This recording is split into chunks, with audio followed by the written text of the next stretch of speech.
na frente, Deus na frente, Deus na frente,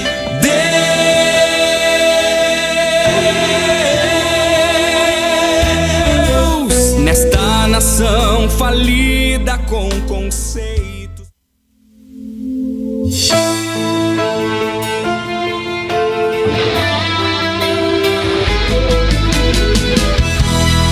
Geração eleita, o nosso lema é Deus à frente. Geração eleita, o nosso lema é Deus à frente.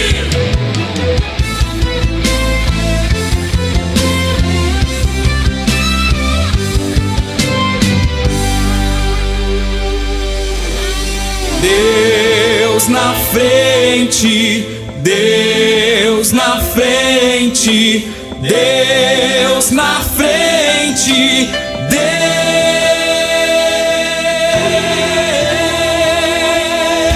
Deus nesta nação falida com conceitos.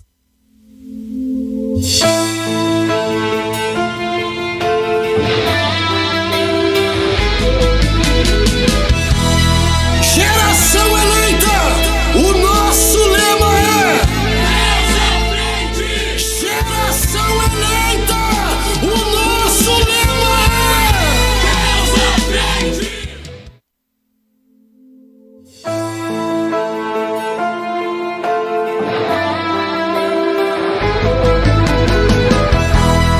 Geração eleita, o nosso lema é Deus à frente. Geração eleita, o nosso lema é Deus à frente.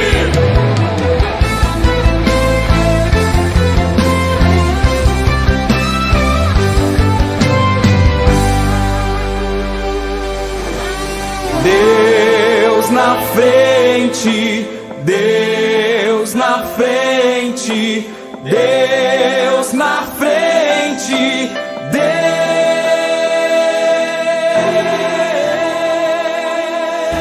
Deus nesta nação falida.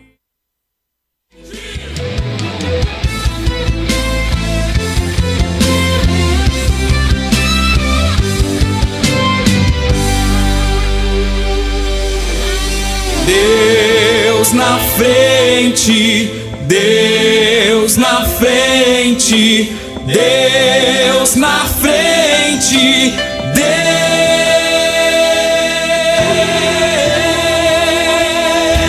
Deus nesta nação falida com conceitos.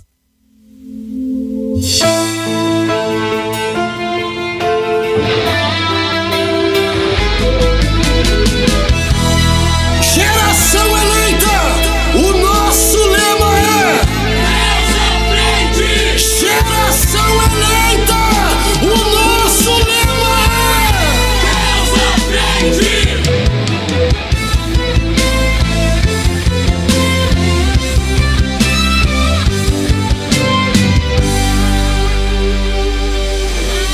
Deus na frente, Deus na frente. Está começando o programa Deus na Frente.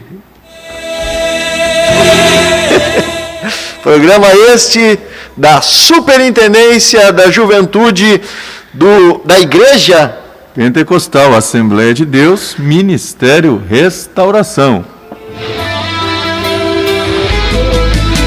Nós temos como pastor presidente o pastor Humberto Schmidt Vieira.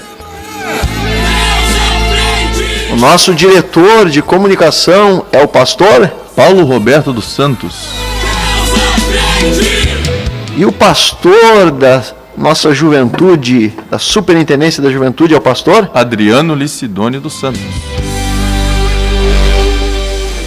O nosso endereço fica Avenida Farrapos, número 312, bairro Floresta, Porto Alegre, no estado do Rio Grande do Sul. E é uma grande alegria estar com você mais uma vez nessa programação.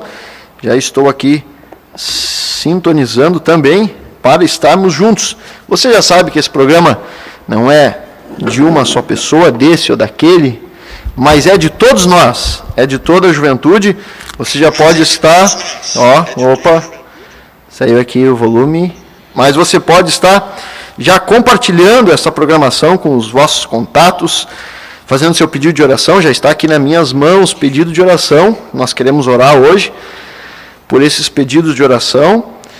Muitos irmãos já estão entrando aqui no ar, irmão Bruno Beltrame. Eu vou lhe apresentar mais uma vez. Estamos aqui com o nosso presbítero Bruno Beltrame, que é o líder da juventude da sede internacional. A paz do Senhor, irmão Bruno. Paz do Senhor, presbítero Vinícius, paz do Senhor a toda a juventude, a todos os irmãos e amigos videologados. Que o Senhor abençoe a vida de todos vocês esta noite. Muito bem, nós trouxemos aqui o irmão Bruno por convite, foi nosso convidado, então, para esta noite, porque o irmão Bruno ficou, né, irmão Bruno, ficou nos devendo aí, pediram, e o irmão Bruno trouxe, então, aqui o seu TCC, né, e nós vamos falar um pouco sobre Israel.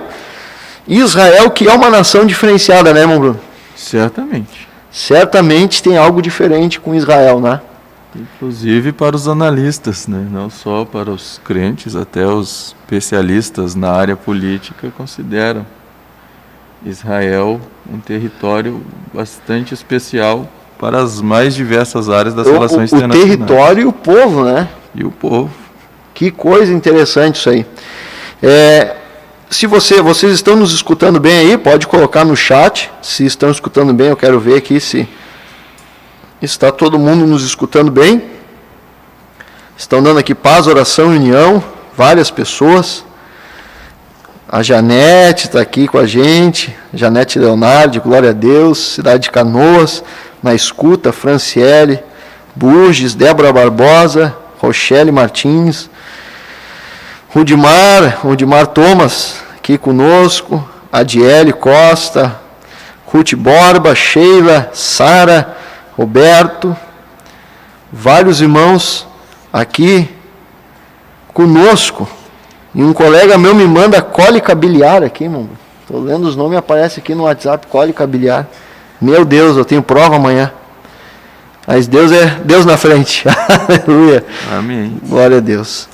Paz, oração, união. Tatiana Martins. Muitos irmãos. Paola Cruz. Bianca Fernandes, ó. Glória a Deus, Deus abençoe a cada um, aleluia, ó, invocando aqui o Espírito Santo de Deus, coisa boa. Thaís Machado, lá da Argentina na escuta, irmão Bruno. Glória a Deus. Temos irmãos de outros países já participando conosco, Argentina, Porto Rico. A irmã Lília pedindo aqui, fazendo pedido de oração. A Rode também, ocupando 2 lugares ao mesmo tempo. Ela está ali no som e também aqui no chat. Estão dizendo que está dando eco no microfone do irmão Vinícius. Então a gente já vai ajustar esse pequeno detalhe técnico. Está dando eco. E agora, irmão, a irmã Esther falou, né? Esther, e agora, como é que tá? Tá dando eco ainda? Dando eco? Não. Se mais alguém... Pior? Não. Isaac Santos não. Agora eu já não entendi nada, irmão Bruno. Pior que não, sim. Que sim. Agora melhorou. Estamos online. Ó, Carmen, Regina, Victória, nossa secretária da superintendência. Agora melhorou. Olha aí. Uns dizem que está bom, para outros não está tão bom, talvez. Deus abençoe a irmã Rochelle aí, dizendo que está com saudade das lives. Talvez também ajude. Agora não, Bianca, agora não. Está bom então. Está bom, então tá bom. Microfones normais. Muito bem. William Melo, aqui não tem eco. Tá, melhorou.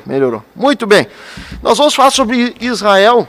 E, irmão Bruno, antes de nós entrar no Israel, o que a juventude da sede está programando aí para sábado e domingo, né? Domingo, que é a nossa programação da juventude. Para quem não sabe, da Juventude da Sede, né? Para quem não sabe, de segunda a sexta, e aí as segundas eu estou aqui, né, apresentando o programa como âncora, e de segunda a sexta o programa é apresentado pela Superintendência da Juventude. Mas no sábado e no domingo é apresentado o programa pela Juventude da Sede Internacional. Isso mesmo. E o que tem para nós de surpresa aí no domingo, então, Bruno? É no domingo, né? Exatamente. Nesse próximo domingo, dia 5 de julho, se Deus assim permitir, estaremos dando início a um projeto que veio ao nosso coração e cremos ser da parte de Deus. Já passamos as nossas lideranças. Esta proposta é de abordarmos temas seculares, temas que são discutidos amplamente no meio acadêmico, que é nos níveis de graduação, pós-graduação, mestrado, doutorado e também até nos níveis escolares, fundamental e médio. Alguma coisa destes temas também são tratados, onde os nossos jovens são bombardeados com mensagens contrárias à palavra de Deus, querendo desconstruir aquilo que estamos aprendendo na palavra de Deus. Então, abordaremos aqui nas transmissões de domingo temas como criacionismo versus evolucionismo, temas como aborto, ideologia de gênero, homossexualismo, ateísmo e humanismo versus a fé em Deus. Outros temas que já está em nossa programação, temos assuntos para muitos dias, né? É quase impossível até esgotar um destes temas. Agora, é fundamental, irmão Bruno, que a juventude esteja participando junto, né? Certamente. Porque é um tema que envolve todos nós. Sim, nesse primeiro domingo nós optamos pelo tema criacionismo e evolucionismo. E para os irmãos compreenderem melhor, irmão Vinícius, o objetivo é que possamos, através dos nossos entrevistados que estarão aqui conosco, entre eles o presbítero Vinícius, que já aceitou de bom grado o nosso convite, munir os nossos jovens de argumentos também científicos, que atestam da palavra de Deus. Então o jovem vai estar na universidade, vai estar no colégio, e ele vai ter argumentos para poder usar com seus colegas, com seus professores, podendo com isso também defender a sua fé. Porque às vezes o jovem chega e ele tem apenas o conhecimento bíblico. Então, para ele, às vezes fica um pouco difícil citar um versículo bíblico enquanto alguém cita para ele um suposto argumento científico que admite tal posicionamento contrário à palavra de Deus. Então, o nosso objetivo é que o jovem tenha armas para atacar e se defender. Não só se defender, mas também atacar no bom sentido, né? No melhor sentido desta palavra, atacar no sentido de expressar a verdade que ele tem. A defesa da sua fé, né? Em relação à fé dele e poder apresentar a outros. Que a palavra de Deus é a verdade. Então, nesse sentido, foi que eu usei aí a palavra ataque, né? No sentido bíblico da palavra. Sabe que o nosso sistema de defesa, irmão Bruno, os glóbulos brancos, né? Nosso sistema de defesa, eles são um sistema de ataque, na verdade, né? As pessoas falam sistema de defesa do corpo humano, que é um sistema de ataque. Ele ataca quem entra. Mas no bom sentido da palavra, claro, defender a sua fé. Vai ser a apologia à fé. Exatamente. Né? Defesa da fé. Irmão Bruno. Inclusive, vamos trazer referenciais de livros, né, acadêmicos, enfim, escritores diversos, para que os irmãos também possam ter fontes para seguir pesquisando e estudando. Vão poder fazer perguntas. Eu acho que isso é muito interessante, pelo sentido de que, tenho certeza, porque nós vamos abordar aqui o que for científico e o que for já assim, tratar a ciência da maneira como ela deve ser tratada, de forma a trazer coisas consistentes e reais e verdadeiras, não uma ciência que não se compromete com a verdade. Exatamente. Como muitas vezes nós vimos isso no tempo do cientificismo, por exemplo, aí no século XX, aí começo do século XX, eles faziam coisas horríveis e diziam que era científico aquilo, mas não tinha base nenhuma com a verdade, não tinha um compromisso com a verdade. Exatamente, é o que a palavra de Deus chama da falsamente chamada ciência. Falsamente chamada ciência, que não é uma verdade. Não né? é uma verdade. Muito bem. Então, Muito se existe bem. a falsa, existe a verdadeira.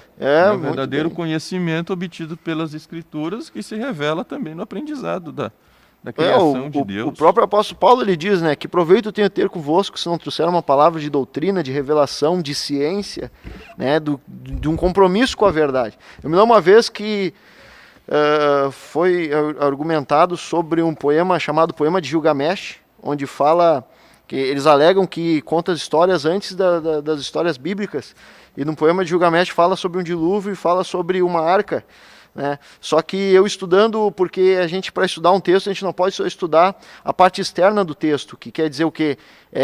Quanto tempo ele tem, de onde ele veio, mas sim também analisar a parte interna do texto. E nessa descrição dessa suposta arca de Gilgamesh, ela tinha todos os lados iguais e formando um cubo que dificilmente boiaria na água, né? Diferente da arca de Noé, que se nós formos ver, ela forma um paralelepípedo. Então é bem provável que a narrativa de Gilgamesh tenha sido extraída do próprio Velho Testamento, da própria Arca de Noé, que daí ficaria mais fácil de decorar só um lado e montar na cabeça do escritor um barco que parece um cubo, que certamente dificilmente boiaria, porque ele cairia para o lado e não teria muito sentido de fazer. E eu argumentei isso num texto, agora não me lembro como é que foi direito a situação. Mas, enfim, nosso compromisso é trazer aqui a verdade. Então, é isso aí. Que coisa boa esse assunto aí. Vamos ver, olha aqui. Ana Eduarda Lázari. Nosso líder e nosso supervisor. Ela não quis dizer aqui mais nada, né? Com Deus na frente. Com Deus na frente. Com Deus na frente. Achei que ela ia dizer meu marido e tal, mas deixa assim, tá. Muito bem, glórias a Deus. Vamos falar hoje. Bom, aqui trouxemos um livro, né, irmão Bruno? Sim, este é um dos livros que os irmãos já podem ir meditando nele. Inclusive está disponível na Ramo da Videira. Acionismo. Criacionismo. CPAD, Criacionismo. Verdade ou mito? Então, autor... Ken Ham. Está aqui, Criacionismo.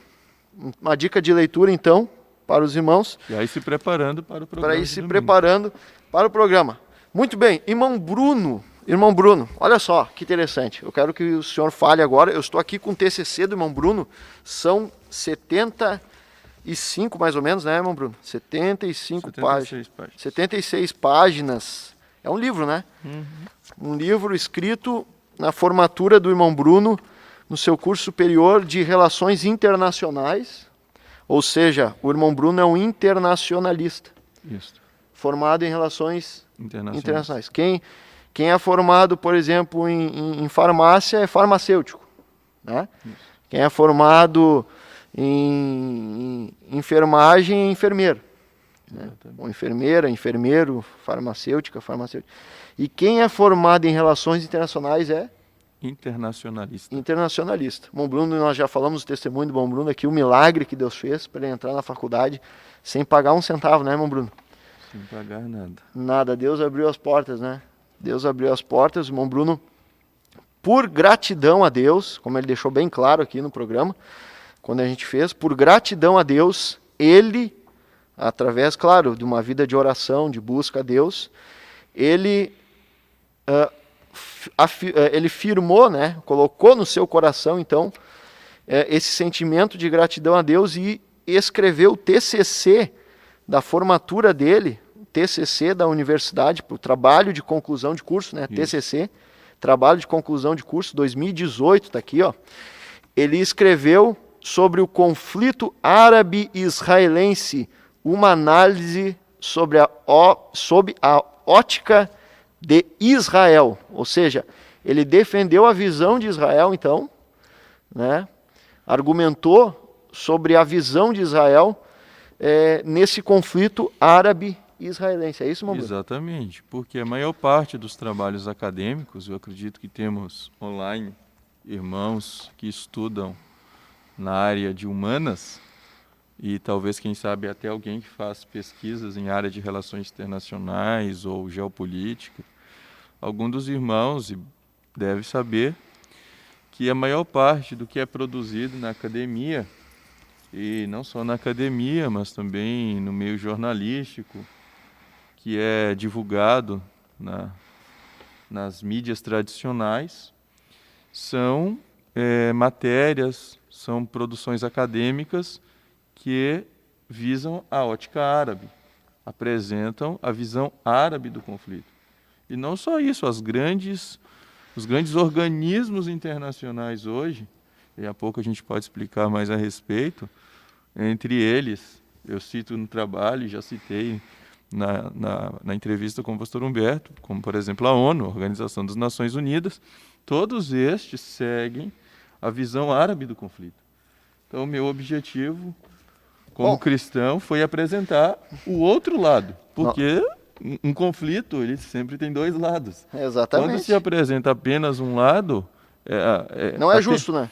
Não é justo, e as pessoas tendem a tomar partido por um lado que tem o direito de apresentar a sua visão, enquanto o outro é relegado a ficar em silêncio. É como se Israel fosse o vilão e a comunidade árabe fosse os mocinhos da história. Exatamente. Né? E Israel sempre o vilão, sempre o vilão, sempre o vilão. Nós vamos discutir isso hoje nesse programa. Então, você se prepare aí, né? Se você está de jejum, fique de jejum. Se você está orando, fique orando de jejum aí, fica no espírito. Se você não está no jejum, pode preparar um cafezinho, um chimarrãozinho aí. Fique com a gente, conosco. Tá frio hoje, hein, Mombrun? Tá frio. O Mombrun é lá de Minas Gerais. 13 graus agora. Para nós aqui é quase um verão, né? Os gaúchos aqui não sentem muito. Não, sente sim, brincadeira. Tá frio. Eu briguei com o Bruno que eu ia ligar o chuveiro no morno. Eu tava no frio até agora, eu ia ligar no morno. Brincando com ele, mas na verdade tá frio mesmo, Bruno. Tá frio, não é só para mineiro, para gaúcho também. E nós vamos ouvir um louvor agora dedilhado no piano pelo nosso, não só jovem aqui da sede, irmão William Pimentel, mas também nosso professor de piano. Ele é professor de piano, o William, dá aula de piano, e agora vai estar louvando a Deus com os seus dedos, dedilhando, irmão Bruno. Que coisa linda isso, né? Aleluia. Estará dedilhando um louvor a Deus nesse momento.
Aleluia! Glória a Deus, glória a Deus. Tivemos uma pequeno ocorrido aí, que acabou sumindo o som, né? Na verdade, né? Sumiu o som, mas conseguimos fazer voltar aí, graças a Deus.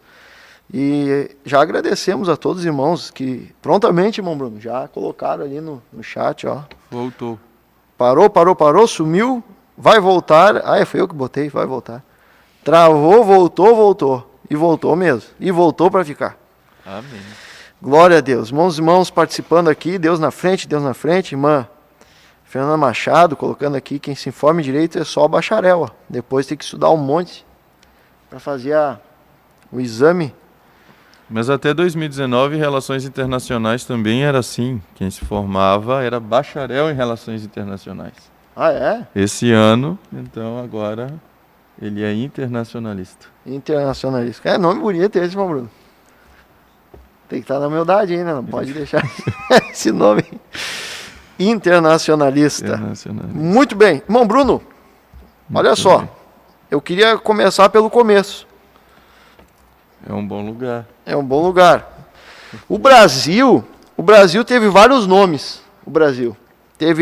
Foi chamado de Pindorama pelos índios no começo, nome indígena, Pindorama. Já foi chamado de Ilha de Veracruz, Terra de Santa Cruz, até Terra dos Papagaios já foi chamado. O Brasil.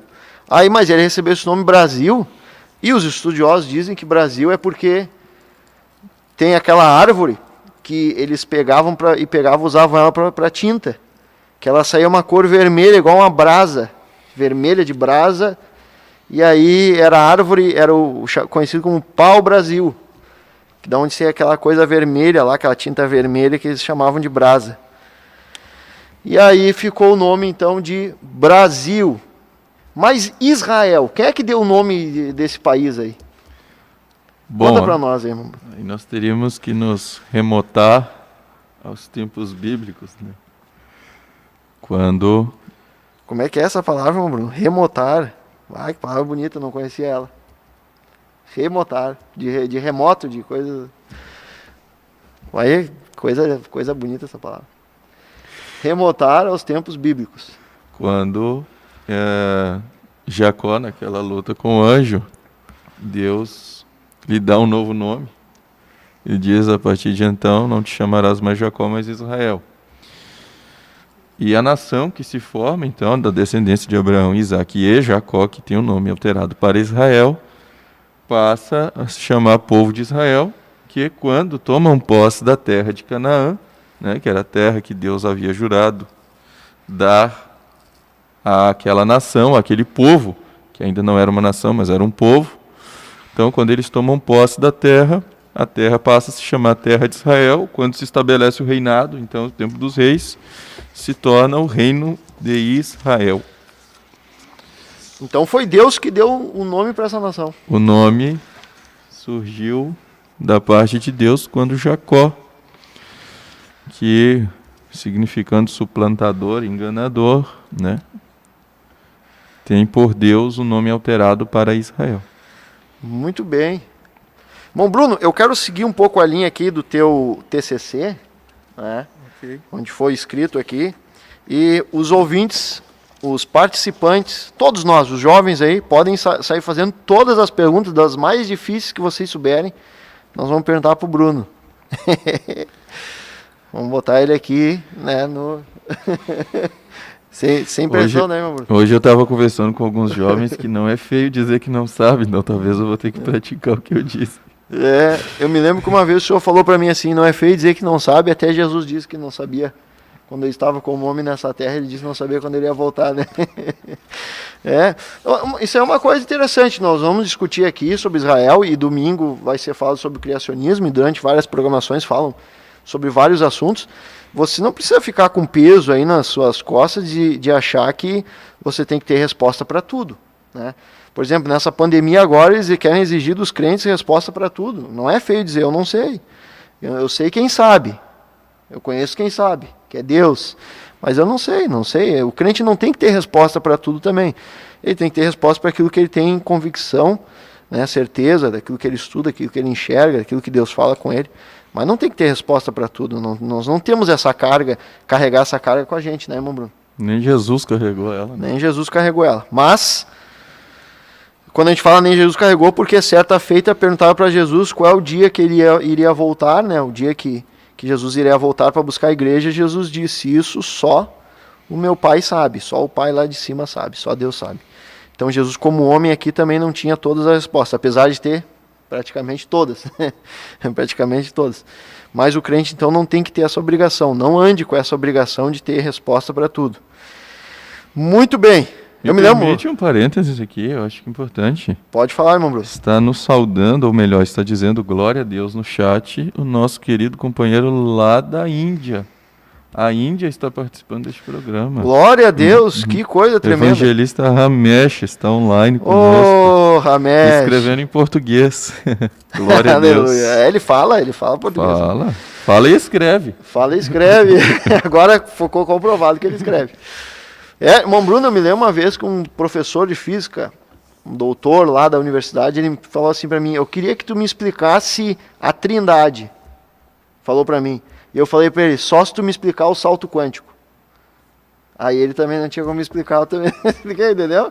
As pessoas querem que a gente tenha a resposta para tudo. Muito bem, irmão Bruno, o que é soft power e geopolítica, religião, geopolítica, origem do conflito de Israel com os palestinos, não é palestino, como é que eu digo? Israel, os árabes. Isso. Na verdade, o termo Palestina foi um termo usado desde o Império Romano para tentar descaracterizar a ligação de Israel com a terra. Então, foi o próprio Império Romano, após expulsá-los ali, ali desde o ano 70, né? Quando Israel, então, é completamente tomada pelo Império Romano, Jerusalém é sitiada, destruída. Então, foi um termo... Porque Deus deu a terra para Israel. Digamos que é quase uma alcunha, né? É quase um apelido, assim, uma alcunha. Para poder desvincular qualquer laço entre o judeu e a terra de Israel. Então passaram a chamar de Palestina. Entendi. Claro, é porque Deus deu a terra de Israel para o povo judeu. Sim. A Bíblia diz, Deus deu.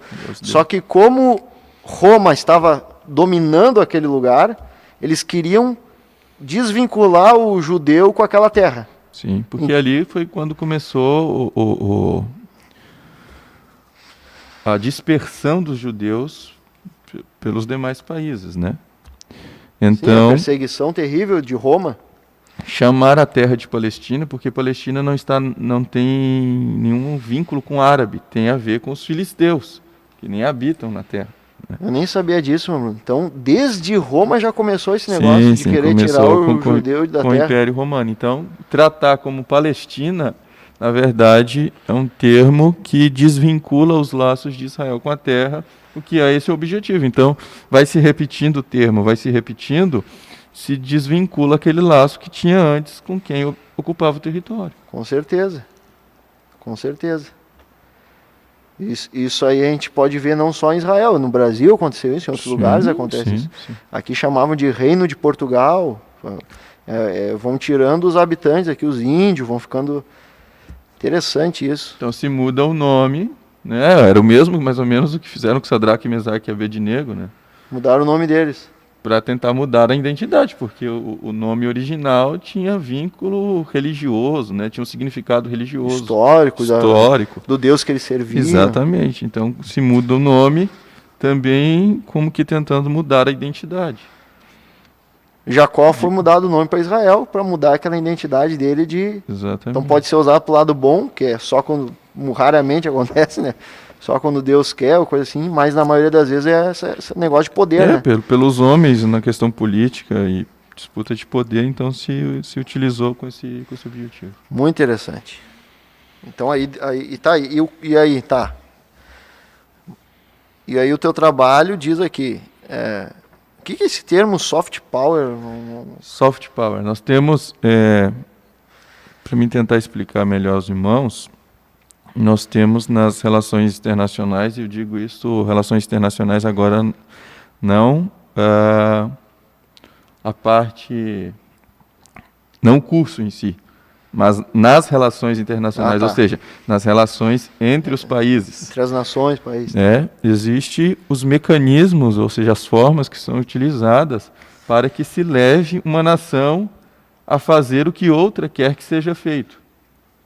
Então são mecanismos, chamados mecanismos de pressão. Existe o hard power e existe o soft power. O hard power é o poderio militar e até o poderio econômico. Então, por exemplo, um país que tem um contingente militar muito forte, muito preparado, na marinha, no exército, na aeronáutica, ele consegue pressionar militarmente um país, ele coloca ali nas fronteiras, ele vai agir de forma que aquele outro país se sinta pressionado a fazer aquele que o primeiro deseja. Então ele pressiona dessa forma, às vezes até pela guerra diretamente. Então ele invade um país. Então é uma forma hard, é uma forma assim direta e brusca, né? Ou de forma econômica, seja comprando, seja fazendo boicote. Entendi.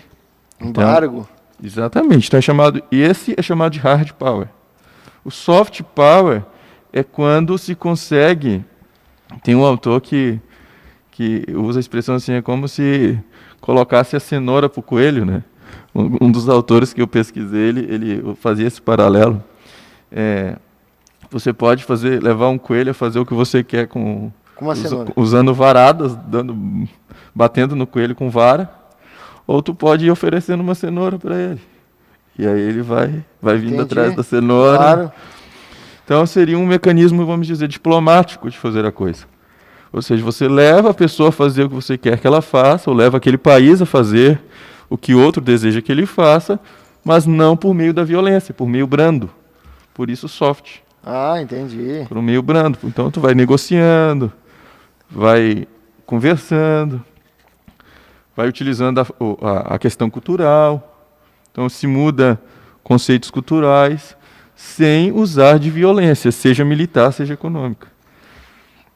Então, por isso, a religião é um mecanismo também de soft power. Então, por esse motivo, nós adotamos no trabalho de conclusão nesta análise, porque a religião é um fator que atua diretamente ali no conflito, né? Tanto para os árabes, que em razão da religião muçulmana, eles têm, vamos dizer assim, quase que um dever de consciência de lutar até a morte para exterminar os judeus, né? Então, aqueles que seguem o Alcorão, eles têm esse dever de consciência para com a fé deles, de lutar com todos os meios. Então, ou seja, o governo árabe se utiliza da religião para convencer outros a atacarem Israel. Mas que... Olha só, irmão Bruno. Ao passo que Israel também, só para deixar, também tem um lado religioso ou seja, pela fé que eles têm em Deus, eles batalham pela terra que Deus disse que era deles. Eu tenho aqui, irmão Bruno, e aí o irmão pode me falar se... Não sei se estou sendo claro para os irmãos, né? Eu estou tentando... os irmãos podem... Não, para mim está sendo claro aqui, irmão Bruno. Claro não, mesmo? Para mim está claro. Tem que ver Tem 3 minutos que ninguém fala nada no chat. Eu não sei se estou sendo realmente claro. Os irmãos podem fazer pergunta aqui, tá? Se não ficou claro, pode falar. Eu estou aqui, irmão Bruno, com Almanaque Abril. Eu gosto de ler o Almanaque Abril, né? Eu comprei esse Almanaque Abril, eu tenho aqui dados, são uns dados um pouco antigos. Mas que ano é o Almanaque? Esse aqui é de 2014. 2014. Faz 6 anos. E ele tem aqui alguns dados, ó. Por exemplo, assim, ó, a população lá de Israel, em 2013, era de 7,7 milhões. Mais ou menos isso, né, mano? E aqui diz assim, ó, a composição: israelenses nativos de origem europeia, 41%. Europeus, norte-americanos, africanos e médio-orientais, 40%. Árabes palestinos, 19%. Aí diz assim, ó, aí o idioma, o hebraico, árabe, oficiais, inglês.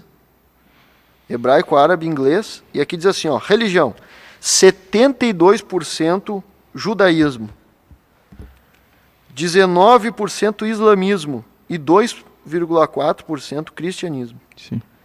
Batem bem pouquinho cristão lá, né?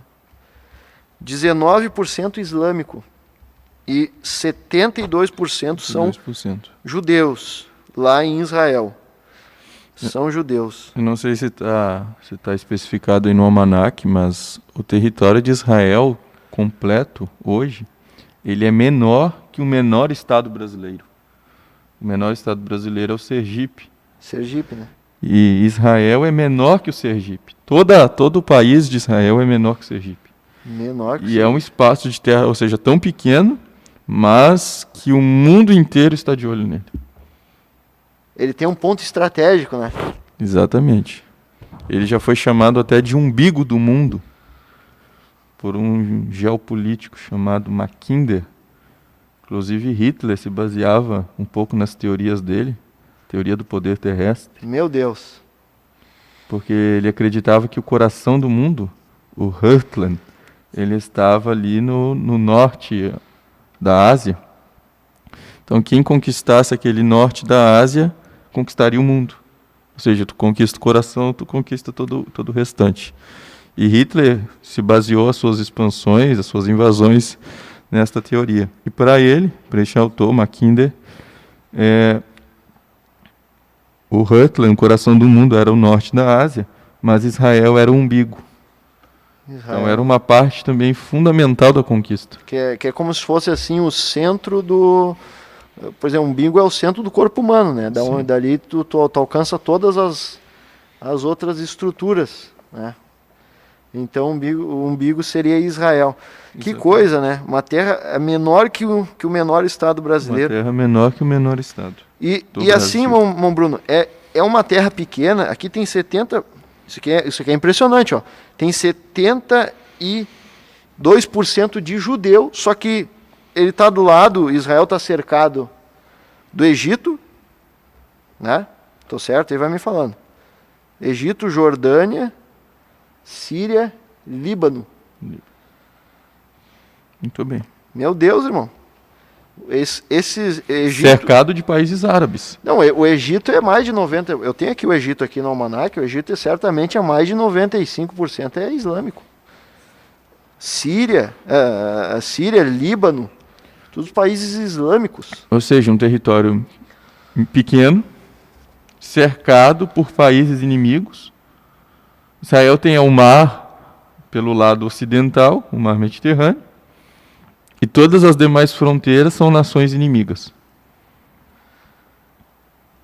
Que coisa. Além disso, tem os financiamentos feitos pela Rússia, pela Turquia, que é inimigo declarado também de Israel. Então, a situação de Israel não é uma situação fácil. Inclusive, se o irmão me permite... Pode falar. Existe um questionamento, por que Israel sempre venceu as guerras? Obviamente, existe o fator intervenção divina, né? Ou seja, Deus peleja por Israel. Mas os analistas, eles observaram o seguinte: Israel é um país sem saída. Como eu disse há pouco, ele tem na parte ocidental o mar Mediterrâneo e no restante de todas as suas fronteiras, países inimigos. Ou seja, não tem para onde correr. Israel não tem uma saída. Qual é o resultado disso? Israel vai para o ataque. Então, os especialistas dizem o seguinte: se tu quer vencer o inimigo, deixe pelo menos uma rota de fuga para ele. Porque na pressão ele vai fugir. Mas Israel não tem para onde fugir. Ou Israel luta ou morre. Se Israel não luta, não vence. Então, quando eles vão para a batalha, eles vão com este pensamento: ou nós lutamos ou nós vamos deixar de existir. Então, eles vão com tudo para a guerra. E existe a bênção de Deus em relação das promessas. Eles sempre vencem as batalhas. É que não tem para onde Israel fugir. Quem olhar o mapa de Israel, se você colocar aí e ver o mapa de Israel, Você vai ver que é o seguinte, Israel ele está cercado por inimigos. Cercado por inimigos. Inclusive na primeira guerra que houve, foi a Guerra de Independência ali em 1940. Vamos falar da Primeira Guerra aí. A Guerra de Independência, porque a independência ocorreu em 1948, né? Quando, de um lado, havia a decisão das Nações Unidas de que o território, que antes ele era administrado pela Inglaterra ou pela Grã-Bretanha, né? Que era o nome utilizado, quando havia findado este mandato, então as Nações Unidas decidiram repartir o território. Repartindo o território, ficaria uma parte para Israel e uma parte para a Palestina, considerando que a parte pertencente a Israel era uma parte desértica, teoricamente infrutífera, né, por ser desértica. O que não houve aceitação por parte dos árabes. Então houve aquela votação, né, aquela votação histórica, onde foi presidida pelo chanceler brasileiro Oswaldo Aranha, que inclusive é gaúcho, era gaúcho, né, que eu já falei. Tá, mas os gaúchos tem que ficar calma aí, tá? Não podemos ser bairrista. Então era gaúcho. Foi ele quem presidiu a sessão, que permitiu né, a decisão das Nações Unidas da criação de 2 estados. Então seria criado um Estado judeu, e um Estado árabe. Porém os árabes não aceitaram. Ah, não aceitaram? Não aceitaram. Então, o que Israel faz? A ONU decide, no dia seguinte, Israel declara independência. Então, independente do que as Nações Unidas haviam decidido, Israel declarou independência. Aí Israel não quis mais saber. Israel declarou independência. Quando Israel declara independência, no dia 15 de maio de 1948, no dia seguinte, a coalizão árabe, formada exatamente pelos países que estavam ali vizinhos a Israel, dão início à Guerra de Independência. Ah, não aceitaram? Agora, irmão Bruno, que dia que foi essa independência? 15 de maio. De? Maio de 1948. Tá, mas aí foi depois da Segunda Guerra Mundial. Sim, sim. Mas aí tem o fator Hitler na história também envolvido, então. Porque ele perseguiu muitos judeus lá na Europa, né? Sim, esse foi um dos argumentos que contribuiu para que a ONU... Né, sim, porque os judeus tiveram que fugir. Para que a ONU aprovasse a criação do Estado israelense, do Estado judeu, para o povo judeu. Morreu muito judeu, né, irmão Bruno? Porque... Só por Hitler estima-se 6 milhões. Né? Mas imagina...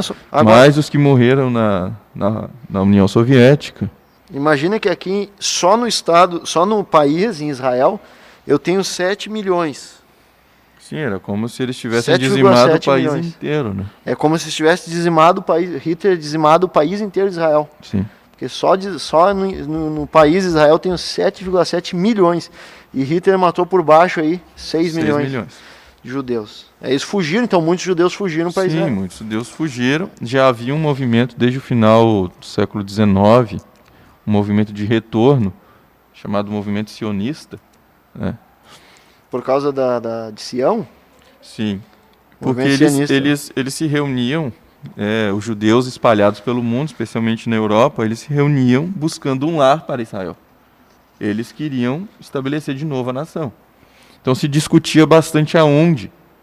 Porém, os mais ortodoxos, os judeus mais religiosos, eles só aceitavam que fosse exatamente na terra que um dia foi deles e que Deus havia prometido.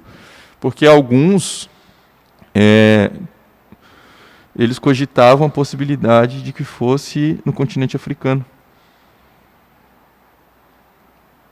Se criasse Israel na África. Mas quem é que deu essa ideia? Entre eles mesmos. Surgiu essa... Só que nessa hora, né, os ortodoxos se pronunciaram contra, disseram não. Não, tem que ser lá na terra. Deus disse que é a terra de Canaã, aquela terra é a nossa. Então é lá que vai ser Israel. Então, por força dessa pressão dos mais religiosos, porque para quem não sabe, existem judeus que não são religiosos, né? Então, eles decidiram fazer... Deve ser que nem os evangélicos que são mais ou menos evangélicos, não praticantes. Então existiu esse movimento de retorno, né? Esse movimento de retorno que foi aumentando. No período da Segunda Guerra ocorreu assim uma intensificação dessa imigração. Então, muito Movimento sionista, movimento sionista. que volta para Sião, Retorno lá para a Sião. a terra deles. Exatamente. E irmão Bruno, e me diz uma coisa. Tá, então teve a primeira guerra essa aí. Essa guerra de independência, o que a coalizão árabe dizia? Nós vamos afogar Israel no mar Mediterrâneo. Era essa? Essa era Vamos- a pronúncia deles. Não, é porque... Israel vai deixar de existir. Nós vamos afogar Israel no mar Não, Mediterrâneo. porque quem olha Israel, dá a entender que se pressionar Israel, vai todo mundo pro mar Mediterrâneo. Porque não tem para onde correr. Não tinha para onde Era todo cercado de islâmico. Inclusive, a profecia dizia isto, irmão Vinícius, a profecia de Isaías dizia que a nação nasceria num só dia, né? O profeta pergunta, pode uma nação nascer num só dia? Onde é que tá? Quem é que acha aí? Acha aí no chat e manda para nós. Se eu não me engano, é Isaías 66, eu não sei o Vamos versículo ver se os jovens estão atentos aqui à programação. de cabeça. Aonde que Se eu não me engano, é está? Aonde que está que Isaías diz que a nação de Israel nasceria num só dia? Num só dia. Então este era o, Vamos ver aqui, vocês vão botar aqui. era o cumprimento. Já temos, olha, 72 aparelhos conectados. Glória a Deus. Os irmãos podem compartilhar, deixar o like. Fazer perguntas, né, meu Bruno? Fazendo perguntas, nós tínhamos 2 perguntas aqui. Olha. Isaías 66:8, já mandaram aqui. Quer mandar? Vamos ler? Oh, meu chat está desatualizado, então. Deixa eu atualizar. Ah, apareceu. Ai, minha Bíblia. Minha capinha tá... Enquanto isso, alguém perguntou. É a primeira vez que falamos especificamente do TCC. Ah, o irmão Vinícius que disse. Sim, o senhor já respondeu, né? Eu respondi. Ah, sim. Vamos ler aqui, ó. Abri já Jeremias, vou voltar um pouquinho. Isaías 66:8 diz assim, ó: quem jamais ouviu tal coisa? Quem viu coisa semelhante? Pode acaso nascer uma terra num só dia?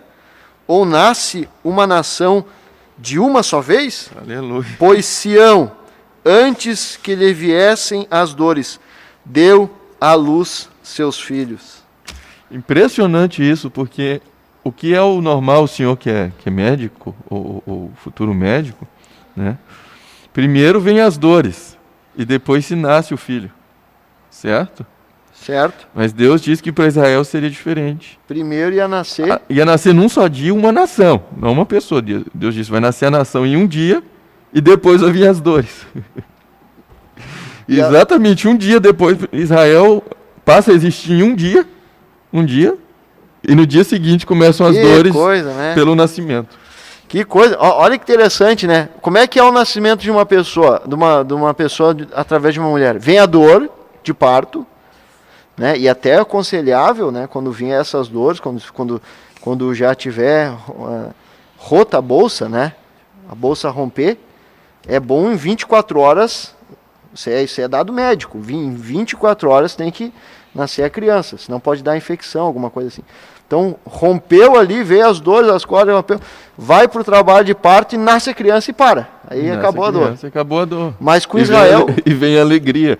Com Israel foi o contrário. Israel, a Bíblia diz que ia ser o contrário e de fato foi. E de fato foi. Porque nasceu Israel... Exatamente como Isaías profetizou 500, 600 anos antes de Cristo. Né? Ou seja, quase 2.600 anos antes da profecia se cumprir. Eu até marquei aqui, Bruno, eu acho que eu estava numa escola do senhor quando o senhor falou. Sim, foi no Porque eu marquei congresso aqui de julho do ano passado. 14/5 e dores 15/5. Ou mais ou menos assim, né? Isso.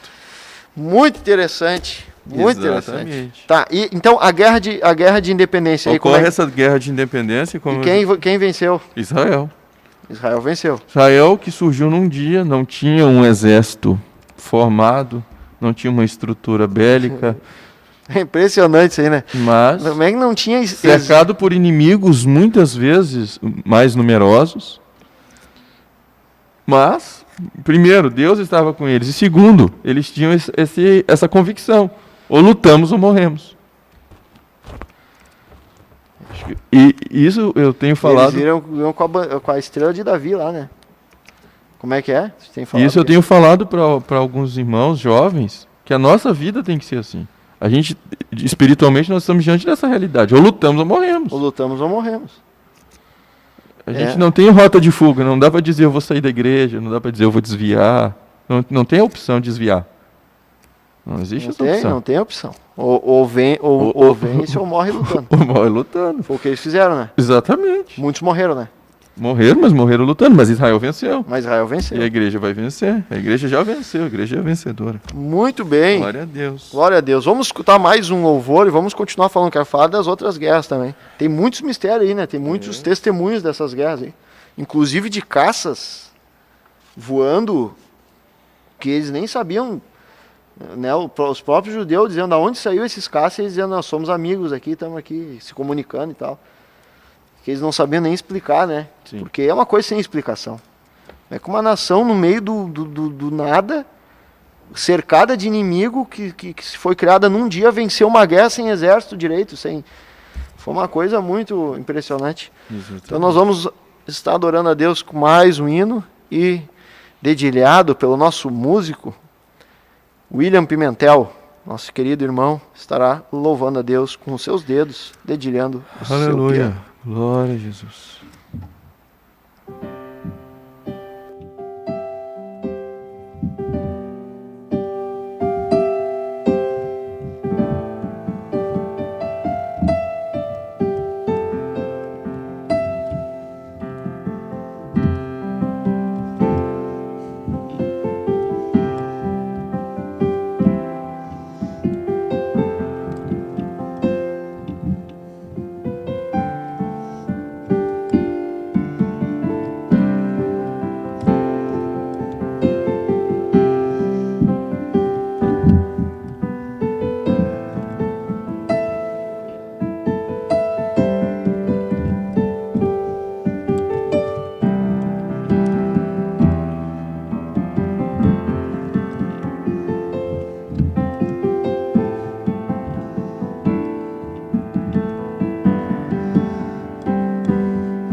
Glória a Deus. Glória a Deus. Nós estamos sentindo a presença de Deus aqui, né, irmão Bruno? Já me emocionei aqui. A gente quer tentar segurar as lágrimas, mas Deus está nesse lugar, está com a gente. Que crueldade, né, irmão Bruno? 6 milhões de judeus mortos assim. É a primeira vez na história onde teve morte em escala industrial, irmão Bruno. Os alemães nazistas, claro que não eram todos os alemães que eram nazistas, né? Muitos até eram forçados a lutar, mas dentre os que eram realmente malignos, coração maligno, eles pegavam a gordura dos corpos dos judeus e usavam na indústria. Que coisa terrível. Isso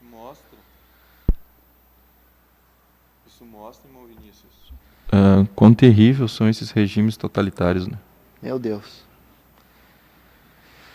Onde as pessoas perdem a sua liberdade, perdem seus direitos, perdem toda e qualquer garantia que possuem. Assim fizeram com os judeus.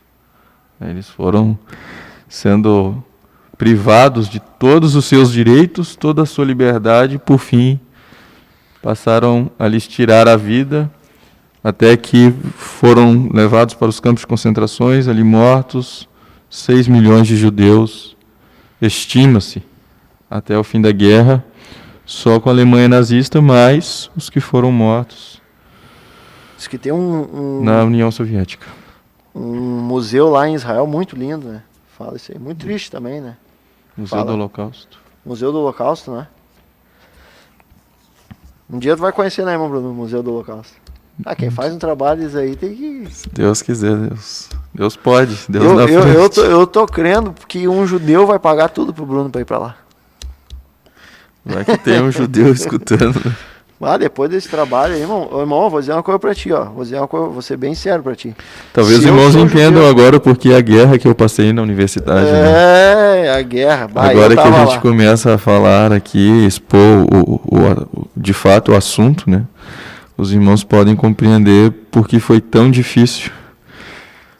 Eu tava lá no dia do TCC da defesa. Meu Deus, que guerra, irmão. Que guerra. Irmão Bruno, se eu fosse um judeu que tivesse condições para isso, e soubesse que o senhor fez um trabalho desses aí, não estou falando aqui eu pagaria uma viagem todinha para o senhor conhecer tudo de Israel. Eu amei. Eu, sem sombra de dúvida. O irmão não é judeu? Não, e nem tenho condição. Não, porque realmente foi um trabalho extraordinário, assim, né, buscando de uma maneira sensata, lógica, mostrar a verdade dos fatos. Irmão Bruno, teve outra guerra depois da guerra da... A guerra de independência, né? Só fazendo um ajuste aqui na fala, a independência de Israel foi no 14 de maio, o início da guerra, chamada Guerra de Independência, então no dia 15. Né, 15 de maio de 48. Até porque é para a Bíblia ser verdadeira, né? Porque a Bíblia diz que vinha primeiro nascer e depois ia ter. Exatamente. Muito bem. Exatamente. Depois, mais uma vez, em 56, então 1956, houve a chamada Guerra do Sinai.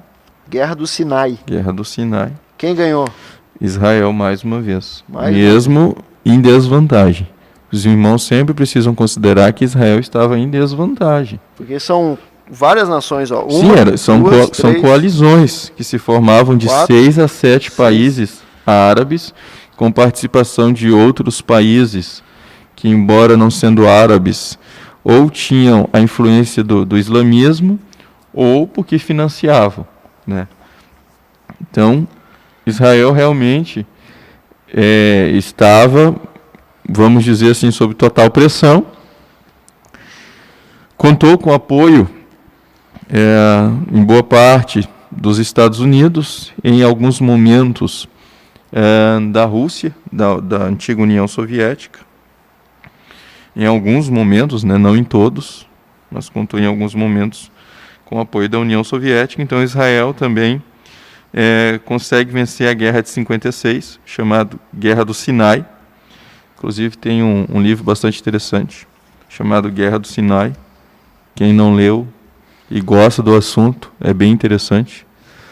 Conta ali um pouco da história de um dos principais generais do exército israelense, que é o Moshe Dayan. Um livro bem interessante.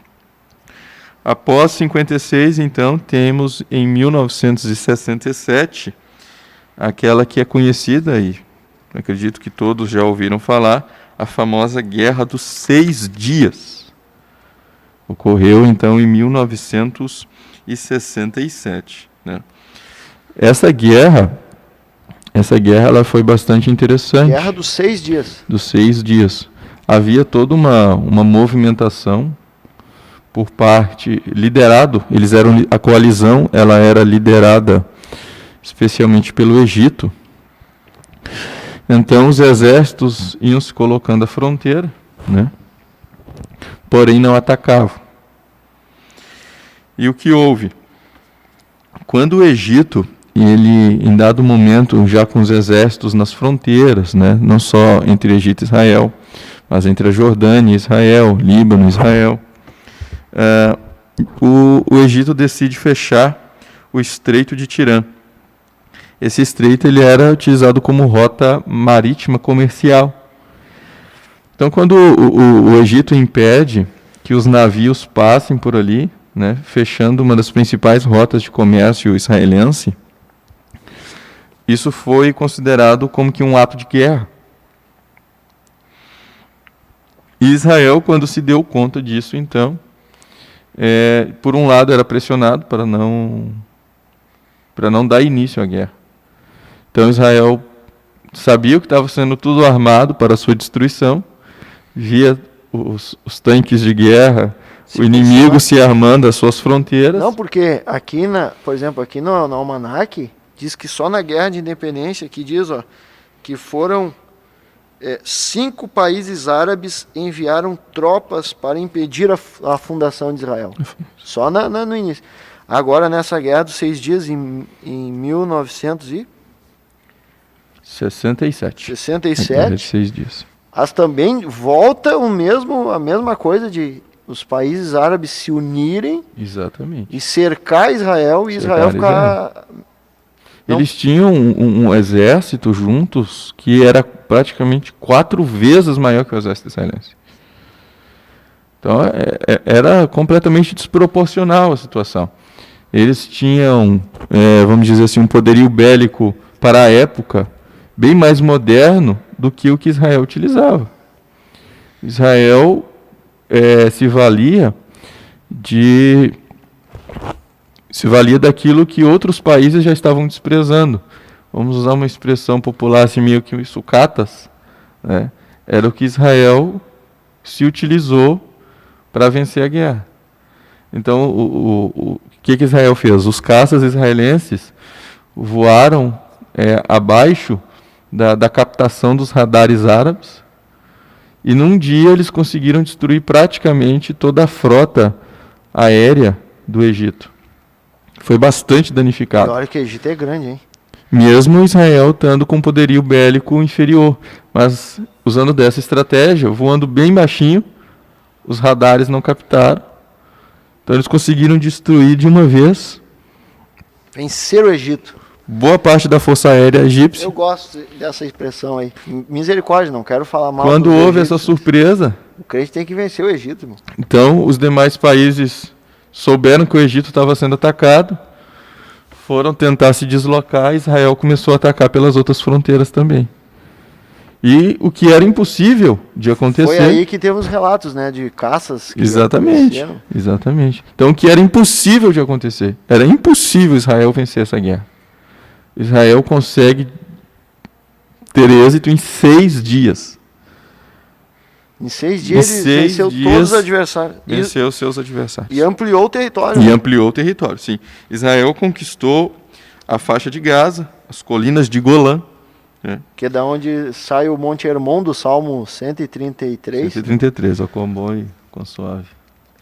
Que sai os Monte Hermon, que desce para o Rio Jordão, né? Lá em Golã, né? Sim. Na Cisjordânia, né?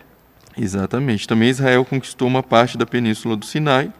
E um fato importante é que Israel conseguiu agora conquistar uma parte de Jerusalém, que é a Jerusalém Oriental, que é a que está em poder de Israel até hoje. Interessante. Então, eles foram pressionados e da pressão saíram com mais terra. Com mais terra. Vitoriosos de novo, a terceira já. A terceira. Após vinha de 73, né? Aqui colocaram aqui no chat a Guerra de 73. Sim, a Guerra de 73. Que é a famosa Guerra de Yom Kippur. Exatamente.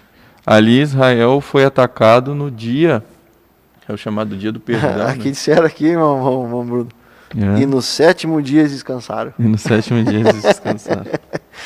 Que interessante isso, né? Trabalharam 6 e no 7º descansaram. Muito coisa bem, interessante. Bom, Marcelo. Coisa interessante. Realmente, isso, né? realmente. 6 dias. Então temos depois a Guerra de 73, né, a Guerra de Yom Kippur, onde Israel naquele dia estava, um dia de contrição, um dia de arrependimento, de pedir perdão a Deus Dia de perdão. pelos pecados.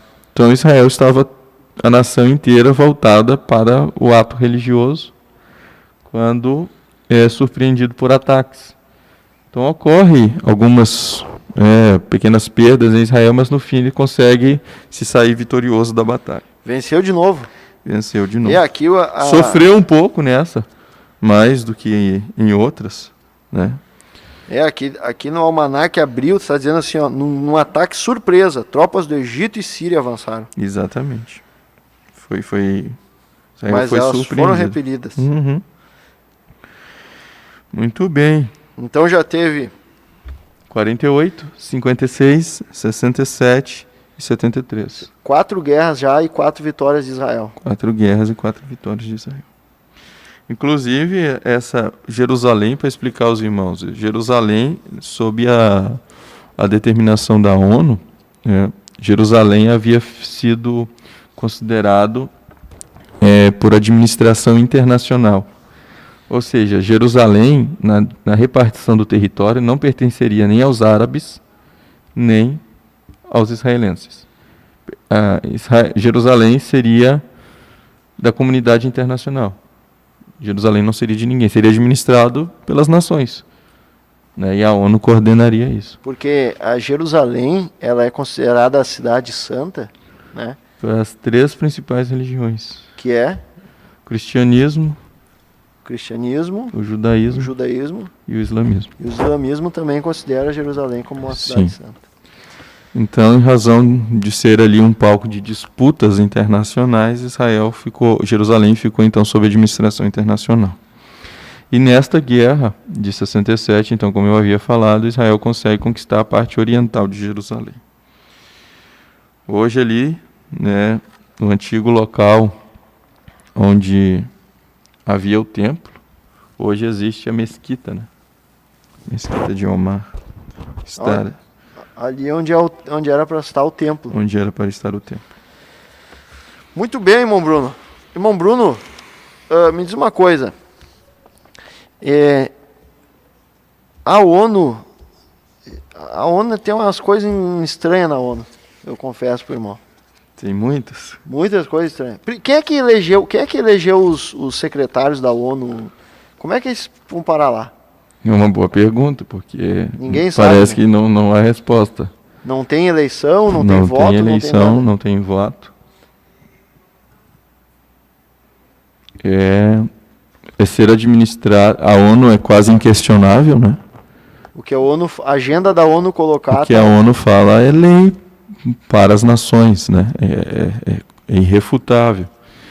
Então, não nos cabe aqui discutir o tema em si, mas, por exemplo, um dos braços da ONU, que é a OMS, muda de opinião a respeito de assuntos de saúde várias vezes, né? Isso já mostra que não é tão inquestionável assim. E as resoluções da ONU? E as resoluções da ONU são também, nesse mesmo sentido, bastante tendenciosas. Então, praticamente todas as resoluções que a ONU emite a respeito de Israel são condenando Israel. Então, Israel é condenado por infringir direitos dos árabes. Inclusive, foi condenado pela CEDAW, que é um dos organismos da ONU que trata a respeito do direito das mulheres, por violar o direito das mulheres. Nós discutimos isso um dia, né, no programa. Sim. Sendo que os países islâmicos, que as mulheres não tinham nem o direito de tirar a carteira de motorista...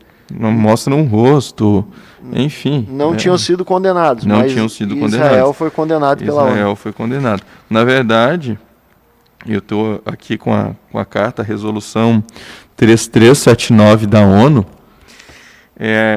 do dia 20 de novembro, ou melhor, do dia 10 de novembro de 1975. Tem ela em inglês e tem ela em espanhol, né? E na versão espanhol é mais fácil de compreender, né, para quem não compreende inglês. E o final da resolução diz: declara que o sionismo é uma forma de racismo e discriminação racial. Isso é uma carta da ONU, em 1975. Então a ONU, desde sempre, né? Desde sempre, ela condena Israel. A verdade, ali no início, em 1948, porque foi justamente com o surgimento da ONU, a ONU existe, a princípio, para evitar a Terceira Guerra Mundial, né? Ela nasceu com esse aparente objetivo. E como havia ocorrido, então, aquele massacre de 6 milhões a 10 milhões de judeus, somando todas as mortes, então a ONU ali, por intermediação também do Oswaldo Aranha, permitiu a repartição do território, sendo que os árabes não aceitaram. Mas desde então, as resoluções que a ONU emite com respeito ao conflito são sempre posicionamentos pró-árabes e contra Israel. Então, essa resolução aqui, por exemplo, que eu estava citando, que declara o sionismo uma forma de racismo e discriminação racial, estava comparando também o movimento, ou seja, a busca pelos judeus de retornar à terra de Israel, estava acusando-os de praticar um regime semelhante ao que era praticado pelo apartheid na África do Sul. Ah, não, mas aí forçar. Sim, eu tenho aqui alguns dados, eu posso mostrar aos irmãos, né? Comparação do como eram os direitos entre brancos e negros na África, onde realmente havia um regime de segregação racial, e comparando com Israel, onde os árabes participam do parlamento, participam inclusive do exército. Já imaginou ter um árabe em exército israelense? Existe.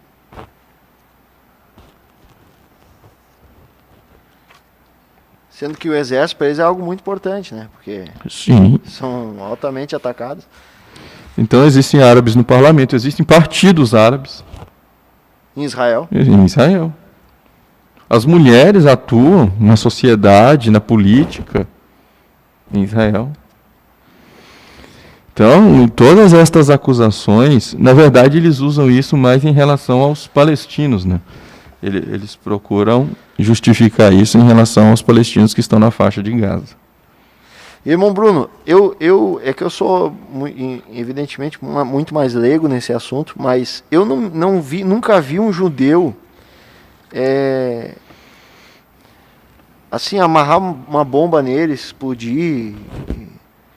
Mas existem grupos terroristas islâmicos que fazem essas coisas. Sim, sabe dizer alguma coisa? Existem... Que eu me lembro aqui o Hezbollah, acho Hezbollah, que é. O Fatah. Fatah, o Hamas. O Hamas, inclusive, está citado aqui no trabalho. Eu coloquei a carta de constituição do Hamas, né? Qual é a carta de constituição do Hamas? Declara, eles são bem enfáticos. Deixa eu ver se eu consigo achar aqui o local certinho. Mas a carta de constituição do Hamas declara a sua intenção de eliminar por completo os judeus. Eles não... O Hamas é o grupo... Mas o Hamas já foi um grupo político. É o grupo político que domina a faixa de Gaza, né? E eles não admitem... É um grupo fundamentalista religioso, né? E político. Ou seja, é um grupo político administrado por extremistas religiosos. Tá, mas esse aí a ONU vai contra, pelo menos. Não. Tem que ter a insensatez, né? Aí já é uma insensatez. Não, pelo menos isso aí a ONU não existe. Não é possível, eles querem eliminar. Isso aí não é racismo. Eu quero eliminar o judeu da face da terra. Aí não é racismo. Esse é um dos problemas da ONU, porque, como o irmão disse a princípio, não existe eleição. Então as pessoas que estão lá porque alguém o colocou. Porque alguém o colocou. E colocou com qual objetivo? Seguindo quais critérios? Né? Administram de forma tendenciosa. Isso já é... E a cada renovação, o fortalecimento dessa agenda de interesses da ONU vai seguindo. Entre eles, a destruição da imagem por fim da própria existência de Israel. Porque eles atacam a imagem de Israel, colocando o mundo contra Israel. Daí a pouco não existe Israel. vai se formando o mesmo que Hitler foi fazendo na Alemanha. Ele foi culpando os judeus pelos desastres do país, a ponto, daí a pouco, a sociedade alemã querer a expulsão dos judeus. Daí a pouco se tornou racional enviá-los aos campos de concentração. Daí a pouco já se tornou totalmente plausível eliminá-los, porque era um bem à humanidade destruir os judeus. A mesma coisa é o que vão conduzindo hoje. Então hoje a eliminação de Israel é um dos próximos passos, né? Porque, inclusive, será uma tentativa que está escrita até na palavra de Deus, né? A gente lê isso em Apocalipse, Daniel, enfim. Não, e sabe, meu Bruno, que eu tenho uma certa forma, uma certa segurança de poder falar isso aqui no Brasil, né? Eu acho, né? Por enquanto. Né? Que Deus me guarde, Deus nos né? ajude. Mas se for pegar um islâmico que segue o Alcorão mesmo, que está escrito no Alcorão, pena que eu não trouxe aqui os estudos, eu tenho livros lá que falam sobre umas passagens do Alcorão, nas suratas lá do Alcorão, tem umas agora não me lembro de cabeça, uns 150 suratas, acho que menos. 130? Ah, tá dizendo 3 minutos para acabar o... A irmã Prisca fez aqui hoje 130. Que diz assim, ó: nós temos que colocar terror nos incrédulos. Se chama terrorismo, né? Golpear o pescoço dos idólatras, que é o cortar o pescoço. Coisas assim terríveis. E esses grupos, por que eu falo desses grupos que nem o Hezbollah, Hamas, porque eles seguem o que está no livro e praticam aquilo que está escrito. Exatamente. Eles chamam de radicais, não é radicais, são os praticantes. Sim. Exatamente. Esses dias um amigo falou assim, um irmão falou... Não existe um islâmico que não seja radical, porque se ele é fiel, ele é radical. Um irmão falou para mim, tu é amigo, tu não vai ser amigo de um islâmico, Deus, se ele não for praticante, eu sou. Se ele for praticante do Alcorão, não tem como ser, porque está dizendo para botar terror nos incrédulos, no Alcorão. Está dizendo para golpear o pescoço dos idólatras. Deus não ama os idólatras, o Alcorão diz. Deus não ama o pecador. Ele não ama. Ele não ama o incrédulo. Deus não ama no Alcorão.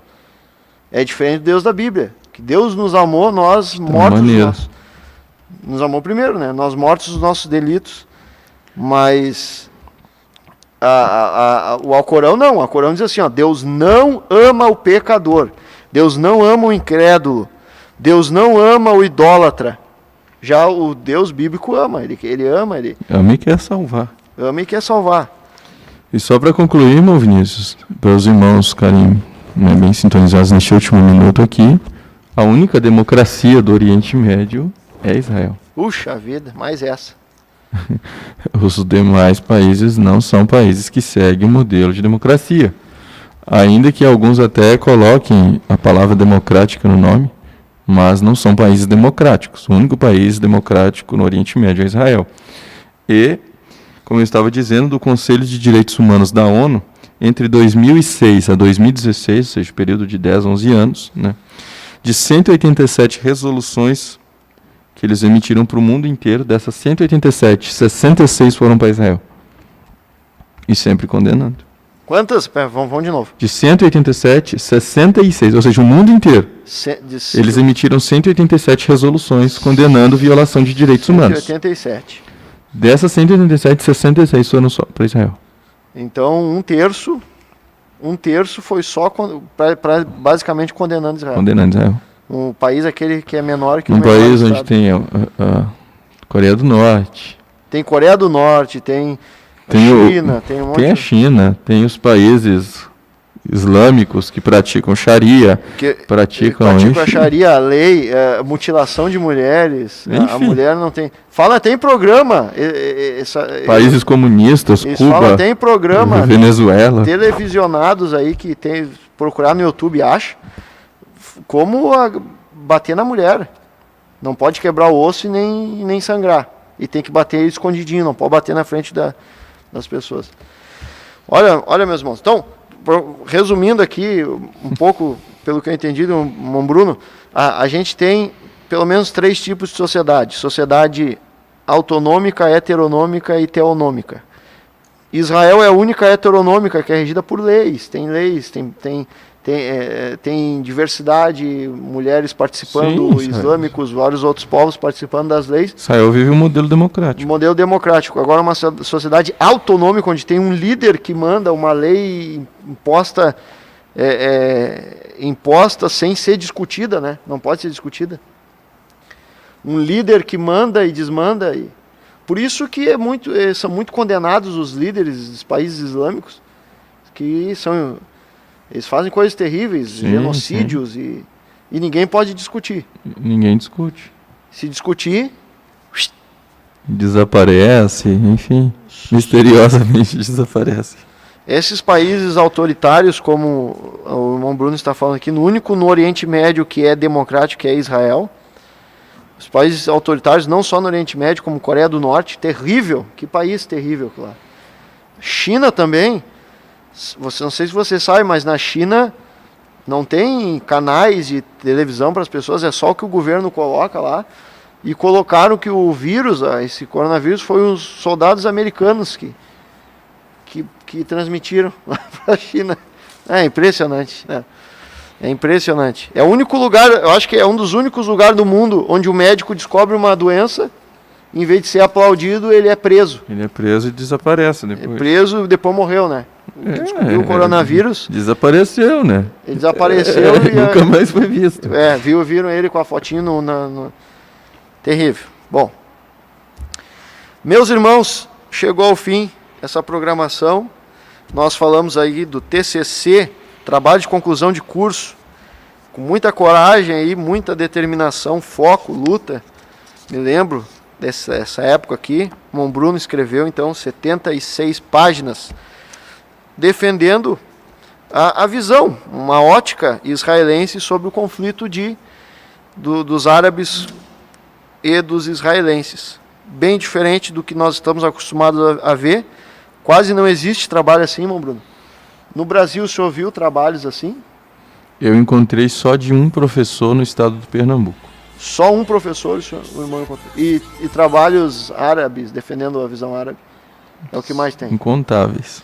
Incontáveis. Então, com muita coragem, defendeu esse trabalho. E nós explanamos aqui, porque é muito interessante tudo isso, para você. Muito bem. Aqui os irmãos já pedindo as bênçãos de Deus sobre as nossas vidas, irmão Bruno. Nós carecemos da oração de vocês. Nós vamos fazer uma oração agora, nos despedindo, já pelos pedidos de oração. E eu vou convidar o irmão Bruno para orar então, irmão Bruno. Amém, vamos orar. Senhor Deus, graças te damos por esta noite. Oh, aleluia. Pedimos, Deus, a tua bênção sobre a tua igreja, também sobre a nação de Israel, Senhor. Deus, a tua palavra, tua palavra nos ensina, sim, Senhor, a orar por Israel. Orar, Senhor, por Israel. E nós oramos agora. Oh, bendito. Pedimos que o Senhor nos abençoe, haja paz em Israel, nos ajude. Atenta, Senhor, para os pedidos de oração, para as necessidades que têm se manifestado, Senhor, crendo que o Senhor nos ouve e nos atende, Pai. Deus. Em nome de Jesus, oramos por tua igreja, por nossos Deus, líderes, pelo pastor Adriano, Senhor, por nosso pastor presidente. Oramos, pedimos a sua bênção, a sua graça, Senhor, por toda a juventude do ministério.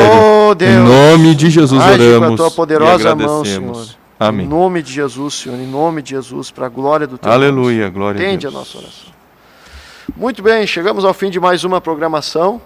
Agradeço a participação de todos vocês que estiveram conosco aqui na programação da juventude. Muito obrigado, irmão Bruno Beltrão. Eu que agradeço a oportunidade de estar aqui de novo. É uma honra receber. A alegria é minha. Muito obrigado. Deus abençoe o senhor. O irmão também. Quero ver o senhor em Israel. Amém. Aleluia. E não podemos esquecer, juventude, o nosso lema é Deus na frente.